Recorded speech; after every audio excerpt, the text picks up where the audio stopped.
الوالدين إحسانا আল্লাহ রাব্বুল আলামিন বলেন, তোমার রব আদেশ করেছেন তাকে ব্যতীত অন্য কারো ইবাদত বندگی করা যাবে না। এরপরে আল্লাহ বলেন, ওয়াবিল ওয়ালিদাইনি ইহসানা, মাতা পিতার সঙ্গে সৎ আচরণ করার কথা আল্লাহ এখানে বলেছেন। আগে আল্লাহর ইবাদত, তারপরে মাতা পিতার পাওনার কথা আল্লাহ রাব্বুল আলামিন উল্লেখ করেছেন। মাতা পিতার সঙ্গে সৎ আচরণের কথা আল্লাহ রাব্বুল আলামিন এখানে উল্লেখ করেছেন সূরা বনী ইসরাঈলে। শুধু তাই নয়, আল্লাহ রাব্বুল আলামিন অন্য আয়াতে বলেন, ওয়াবুদুল্লাহ, তোমরা আল্লাহর ইবাদত বندگی করো, ওয়ালা তুশরিকু বিহি শাইআ, আল্লাহর সঙ্গে কোনো বস্তুকে, কোনো মাখলুককে শরীক করা যাবে না।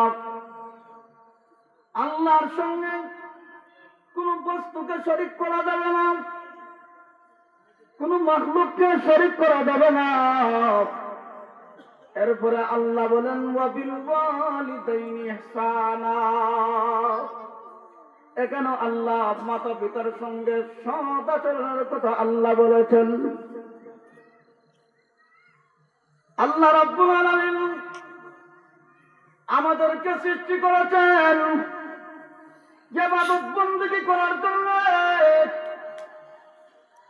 আমরা আল্লাহর ইবাদত বندگی করি, এমন মানুষ আছে আল্লাহর ইবাদত বندگی করি, তারপরে শিরকও করি। মাদারে যায়, কয় বাবা একটা ছেলে দাও। আল্লাহ বলেন, সমস্ত গুনাহ আমি আল্লাহ দুনিয়াতে মাফ করে দেই রে বান্দা, আর শিরক গুনাহ আমি আল্লাহ তওবা করলো ক্ষমা করি না। এই শিরকের জন্য, শিরক গুনাহর জন্য জাহান্নামে জ্বলতে হবে। কেমন শিরক? মনে করেন বেঈমানরা, কাফেররা, তারা লাত জামানাতের পূজা করে, চন্দ্রের পূজা করে, সূর্যের পূজা করে, পাথরের পূজা করে, গাছের পূজা করে।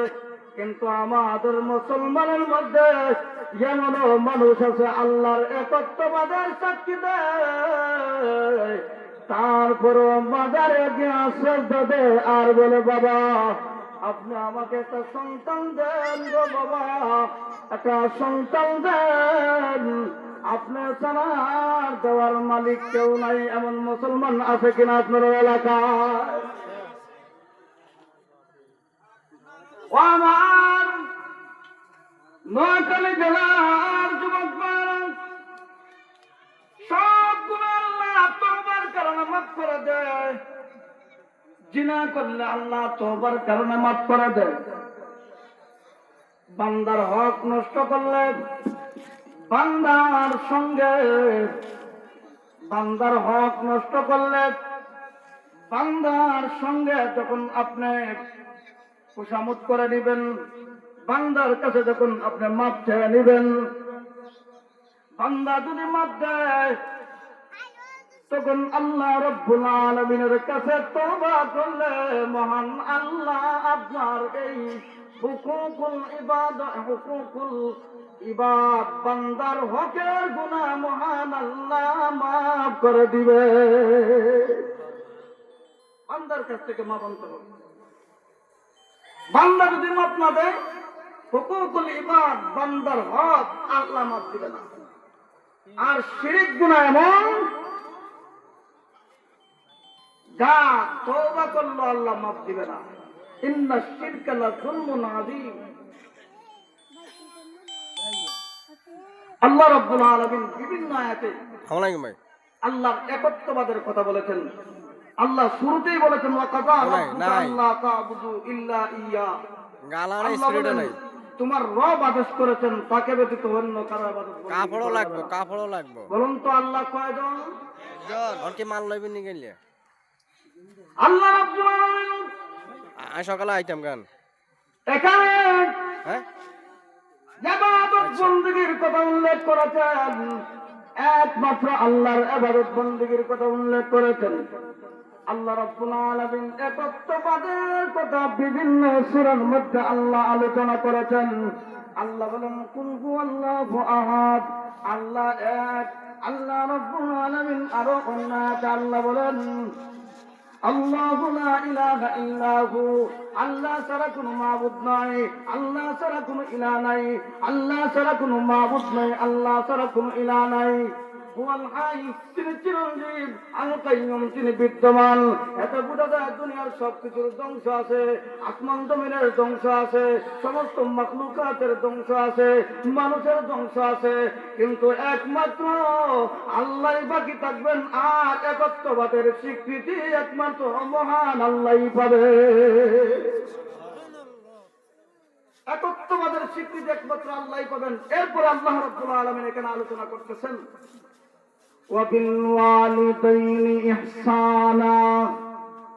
আল্লাহ রাব্বুল আলামিন বলেন, হে পৃথিবীর মানুষেরা, তোমরা পিতামাতার সঙ্গে সৎ আচরণ করো। ইম্মা আয়াবলুগান্না ইনদাকাল কিবারা আহাদুহুমা আও কিলাহুমা ফালা তাকুল লাহুমা উফ। আল্লাহ বলেন, তাদের কোন একজন অথবা আও কিলাহুমা অথবা উভয়জন, তারা যখন বার্ধক্যে উপনীত হবে, তোমার জীবদ্দশায়, তোমার জীবদ্দশায় যখন তোমার পিতামাতা অথবা উভয়জন অথবা কোনো একজন তোমার জীবদ্দশায় বার্ধক্যে উপনীত হবে, তখন তাদের কথার উপরে উপ শব্দ বলিও না, বিরক্ত সূচক শব্দ বলিও না। কোন পেরেশানির কারণে বিরক্ত সূচক শব্দ বলিও না। মনে করেন টেনশনে আছেন, পেরেশানির মধ্যে আছেন, বিভিন্ন ঝামেলার কারণে অনেক সময় অনিচ্ছায় মা বাবার সঙ্গে ঈদ শব্দ উচ্চারণ করি কিনা? অনিচ্ছায় যদি বাহির হয়ে যায়, ইচ্ছা যদি বাহির হয়, আল্লাহ নিষেধ করেছেন।